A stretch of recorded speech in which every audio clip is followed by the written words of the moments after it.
অসমক বিদেশীৰ চৰণীয়া পথাৰ কৰাৰ কুটিল ষড়যন্ত্ৰ অসম নাগৰিক সন্মিলনৰ সভাৰ কাণ্ডত হতবাক হৈ পৰিছে ৰাজ্য ভাৰতীয় অতিথিক নিমন্ত্ৰণ কৰি অসম বিৰোধী বক্তব্য সৈয়দা হামিদৰ মন্তব্যক লৈ তুলপাৰ হৈ পৰিছে ৰাজনীতি পুনৰবাৰ কৈছো অসমক বিদেশীৰ চৰণীয়া পথাৰ কৰাৰ কুটিল ষড়যন্ত্ৰ অসম নাগৰিক সন্মিলনৰ আৰু অসম নাগৰিক সন্মিলনৰ সভাৰ কাণ্ডত এতিয়া হতবাক হৈ পৰিছে সকলো ভাৰতীয় অতিথিক নিমন্ত্ৰণ কৰি অসম বিৰোধী বক্তব্য সৈয়দা হামিদৰ মন্তব্যক লৈ তুলপাৰ লাগিছে ৰাজ্যৰ ৰাজনীতি হামিদক একেমুখে ধিক্কাৰ দিছে মুখ্যমন্ত্ৰীয়ে ধিক্কাৰ দিছে দল সংগঠনে বাংলাদেশীৰ সমৰ্থনত নাই বুলি স্পষ্ট কৰিছে কংগ্ৰেছে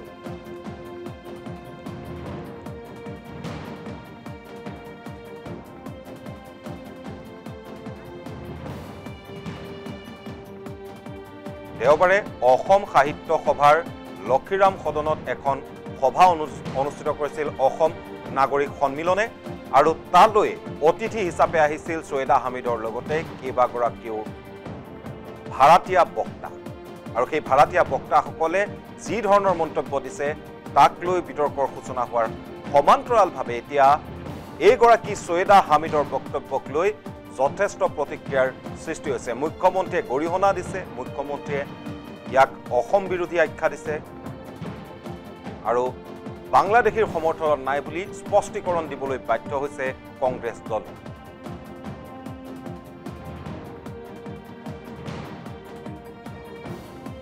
আৰু এই মুহূৰ্তত মুখ্যমন্ত্ৰীৰ প্ৰতিক্ৰিয়া আছে প্ৰতিক্ৰিয়া আপোনালোকক শুনাই লৈছো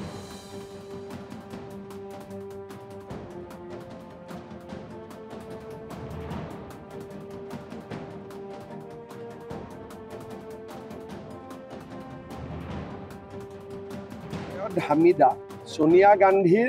বান্ধৱী হয় আৰু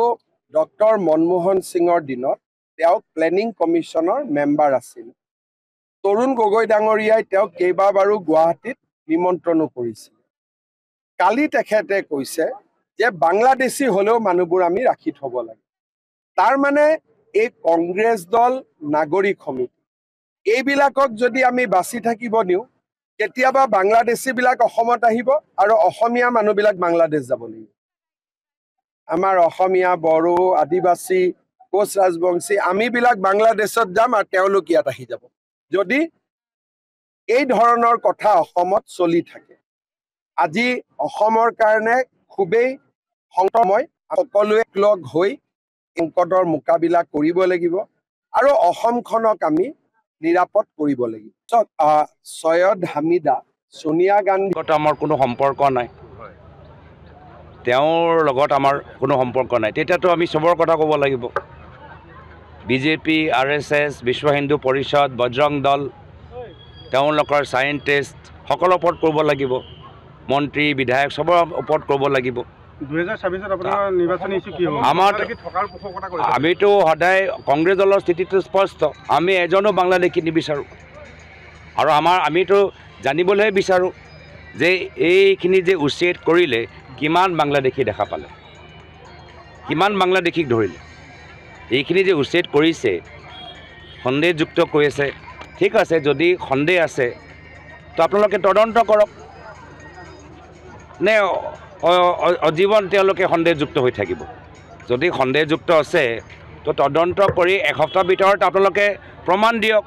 যে ভাৰতীয় নে বিদেশী হ'লে আপোনালোকে বৰ্ডৰলৈ লৈ যাওক তেওঁলোকে সেইটো নকৰিব মানে 10 বছৰ হৈ গ'ল এতিয়াও সন্দেহযুক্ত হৈ আছে তো 10 বছৰ কি কৰি আছিলা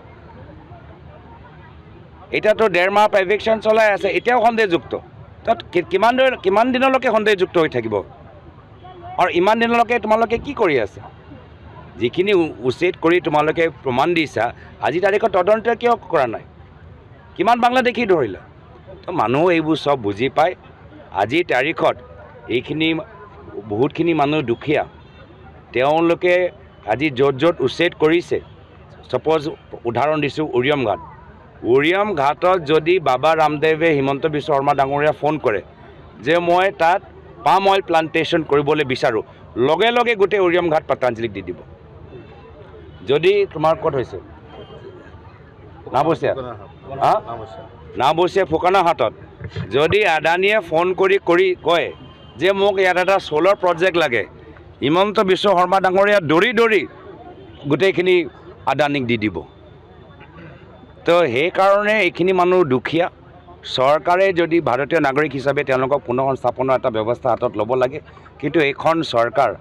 আদানী আম্বানী পিছত নিজৰ পৰিৱাৰৰ নামত বাগান খোলা, ৰিজৰ্ট খোলা, তাৰ পৰা তেওঁলোকে অলপ সময় পালেহে দুখীয়া মানুহক পুনৰ সংস্থাপন কৰিব। তাৰ পৰা সময় পালেহে তেওঁলোকে সন্দেহযুক্ত নাগৰিকৰ ভিতৰত সঁচাকৈ বাস্তৱ বাংলাদেশী কোন ধৰিব। সময় ক'ত আছে? মুখ্যমন্ত্ৰীক মই শুভেচ্ছা জনালোঁ। পুনৰবাৰ তেওঁ কৰৰপতি মুখ্যমন্ত্ৰী হিচাপে প্ৰমাণ হ'ল। 17 কোটি হ'ব। তেওঁ কৈছিল যে অসমখনক ভাৰতৰ 5টা শীৰ্ষ ৰাজ্যৰ তালিকাৰ ভিতৰত লৈ যাব। সেইটোতো পোৱা নাই, কিন্তু উত্তৰ পূৰ্বাঞ্চলত 5জনৰ আটাইতকৈ ধনী মুখ্যমন্ত্ৰীৰ মাজত তেওঁ 3 নম্বৰত পাই গৈছে নেকি। মই তেখেতক সেইটোৱে শুভেচ্ছা জনালোঁ। আমাৰ কথা এতিয়া চিন্তা কৰিব নালাগে, অসমৰ জনসাধাৰণে চিন্তা নিজে কৰিব। আগন্তুক নিৰ্বাচনত অসমৰ জনসাধাৰণ তেখেতক বিদায় দি ৰাইজে নিজৰ নেতৃত্ব ল'ব, কংগ্ৰেছে তেওঁ ৰাইজক সহায় কৰিব। পৰিকল্পনা আয়োগৰ প্ৰাক্তন সদস্যা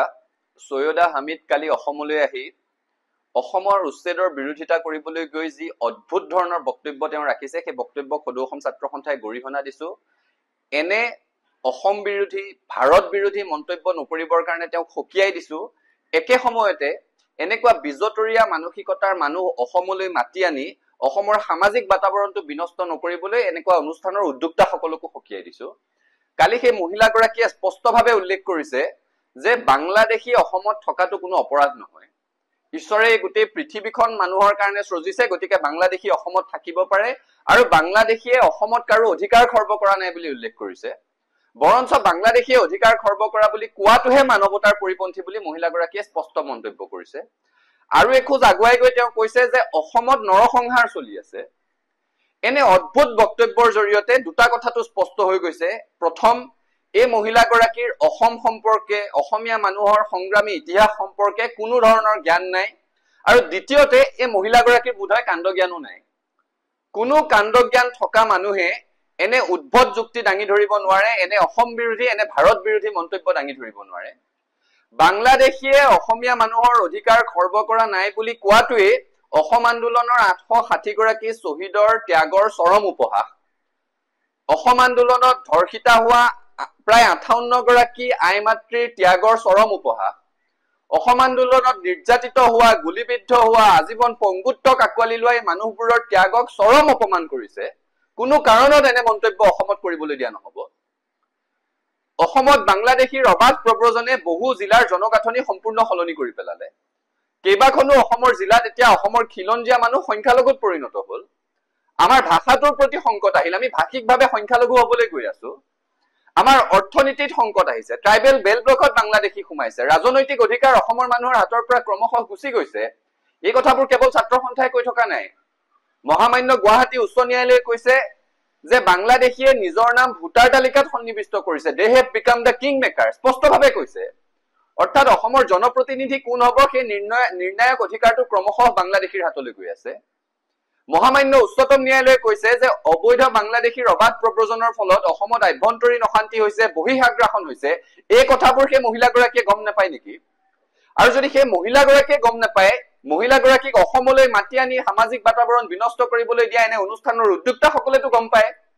তেওঁলোকে এই মুহূৰ্তলৈকে ৰাজহুৱাভাৱে কিয় ক্ষমা খোজা নাই? এটা কথা স্পষ্টকে কৈছো,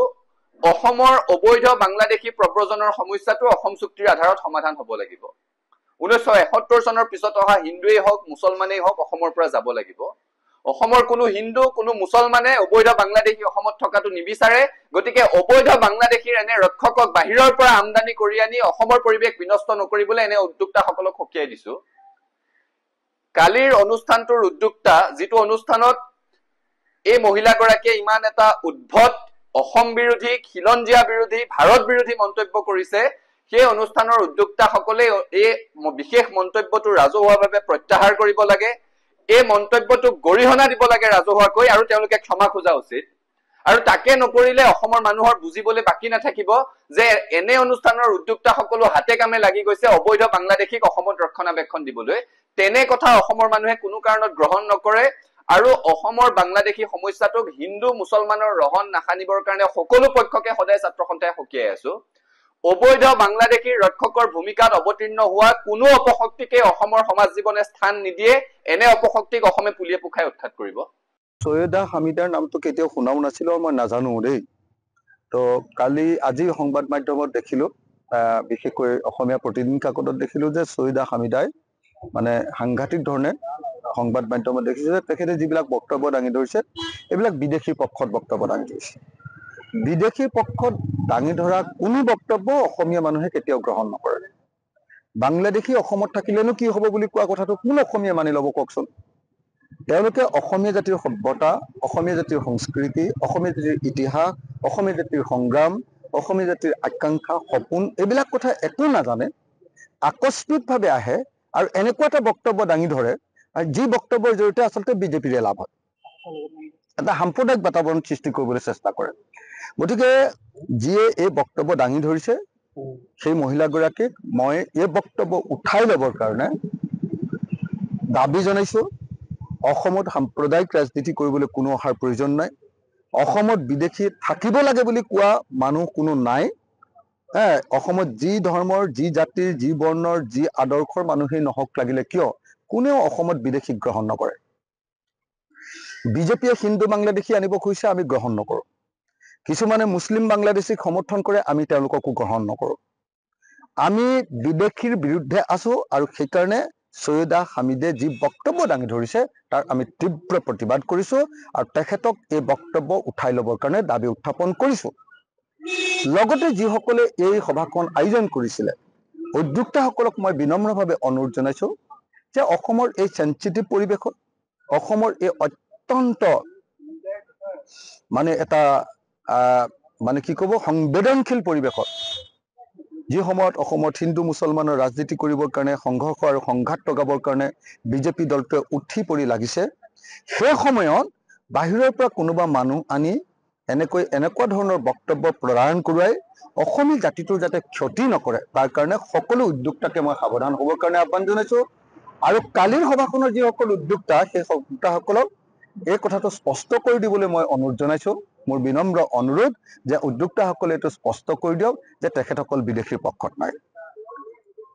যিগৰাকী বক্তাই এই বক্তব্য দাঙি ধৰিছিলে সেইটো তেওঁৰ ব্যক্তিগত মত কিন্তু বিদেশীৰ পক্ষত অসমৰ মানুহ নাই এই কথাটো তেখেতসকলে কৈ দিয়া উচিত মই আশা কৰো কালিৰ সভাখনৰ উদ্যোক্তাসকলে এই কাম কৰিব আনহাতে অসমৰ মুখ্যমন্ত্ৰী সন্দৰ্ভত মাদানী ডাঙৰীয়াই যি বক্তব্য প্ৰকাশ কৰিছে সেই বক্তব্য গ্ৰহণযোগ্য নহয় হিমন্ত বিশ্ব শৰ্মাই অসমত সাম্প্ৰদায়িক ৰাজনীতি কৰিছে হিমন্ত বিশ্ব শৰ্মাই অসমত হিন্দু মুছলমানৰ ৰাজনীতি কৰিছে হিমন্ত বিশ্ব শৰ্মাই অসমত সাম্প্ৰদায়িক সংঘাত লগাবলৈ চেষ্টা কৰিছে আৰু সেইকাৰণে প্ৰত্যেকজন সচেতন সংবেদনশীল জ্ঞানী অসমীয়াই হিমন্ত বিশ্ব শৰ্মাক ঘৃণা কৰে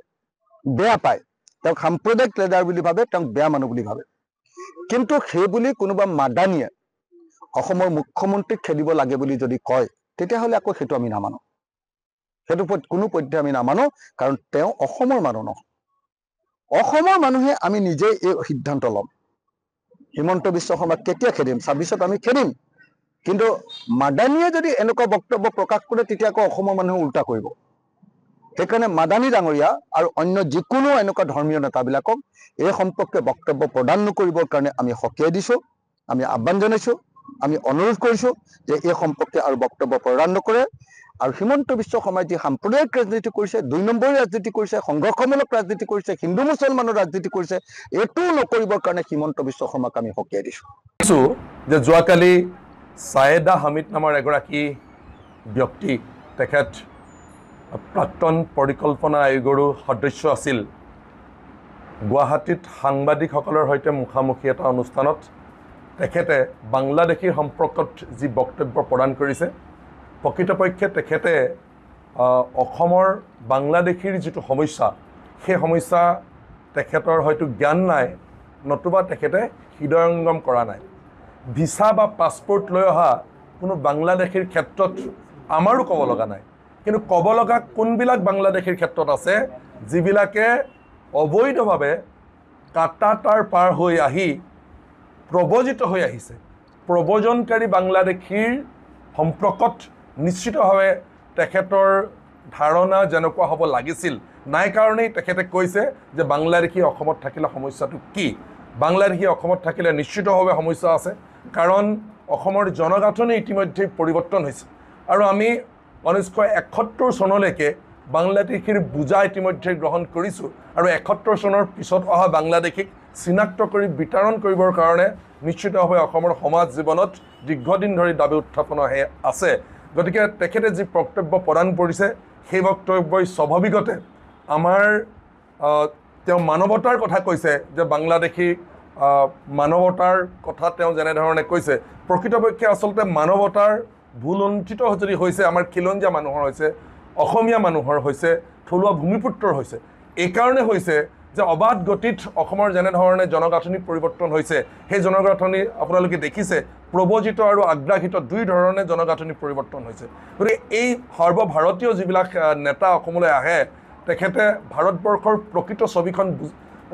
যেনেধৰণে দেখিছে সেই ভাৰতবৰ্ষৰ প্ৰকৃত ছবিখনতকৈ যে অসমৰ ছবিখন সুকীয়া সেই কথাটো তেওঁলোকে হৃদয়ংগম নকৰাৰ কাৰণে এনেধৰণে বক্তব্য প্ৰদান কৰিছে সেই বক্তব্যত আমি অসম জাতীয়তাবাদী যুৱ ছাত্ৰ পৰিষদে বিৰোধিতা কৰিছোঁ